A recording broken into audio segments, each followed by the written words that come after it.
வணக்கம். எல்லோரும் எப்படி இருக்கீங்க? இன்றைக்கி மத்தியானம் ஒரு லஞ்ச் மெனு பார்க்கலாம். என்னென்னு பார்த்தீங்கன்னா, சிம்பிளான ஒன் பாட் சாப்பாடு தான். பார்த்தீங்கன்னா, இப்போ பாருங்கள், நான் கேரட் ஜூஸ் போட்டிருக்கேன். ஒரு அரை கேரட் வந்து லைட்டாக ஒரு 1/4 ஸ்பூன் சர்க்கரை சேர்த்து கேரட் ஜூஸ் பால்லாம் சேர்க்கல போட்டிருக்கேன்.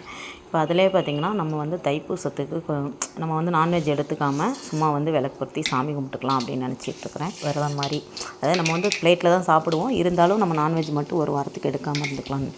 இப்போ பார்த்திங்கன்னா, நான் ஒன் பாட் சாப்பாடு செய்கிறதுக்கு ஒரு 3 ஸ்பூன் எண்ணெய் ஊற்றி கடுகு, உளுந்தம்பருப்பு, அதுக்கப்புறம் வெந்தயம், ஜீரகம் எல்லாம் சேர்த்துட்டு, அதுக்கப்புறம் வெங்காயம், பச்சை மிளகாய், தக்காளி, ஒரு கத்திரிக்காய், அதுக்கப்புறம் ஒரு அரை கேரட்டு எல்லாம் போட்டு நல்லா வதக்கிட்டு கல்லுப்பு சேர்த்து வதக்கிட்டு, அதுக்கப்புறம் பார்த்திங்கன்னா கொஞ்சம் மஞ்சள்தூள், அதுக்கப்புறம் சாம்பார் தூள், அதுக்கப்புறம் அரிசி, நல்லா அரிசியும் பருப்பும் 1/2 டம்ளர் அரிசி, 1/4 டம்ளர் பருப்பு நல்லாவே ஊற வச்சு, அதுக்கப்புறம் 2 விசில் விட்டிங்கன்னா சூப்பரான ஒன் பாட் சாப்பாடு ரெடி. இதில் வேணுன்னா நீங்கள் வேணுன்னா நீங்கள் வந்து கொஞ்சமாக நெய் சேர்த்துக்கோங்க. விசில் அடங்கினோன்னா பாருங்கள், கத்திரிக்காய், கேரட்டு எல்லாம் போட்டு ஒன் பாட் சாப்பாடு ரெடி. எல்லோரும் ஊறுகாய் வச்சு சாப்பிடுங்க. நான் தயிர் வச்சு அப்பளம் பொரித்து சாப்பிட்டேன்.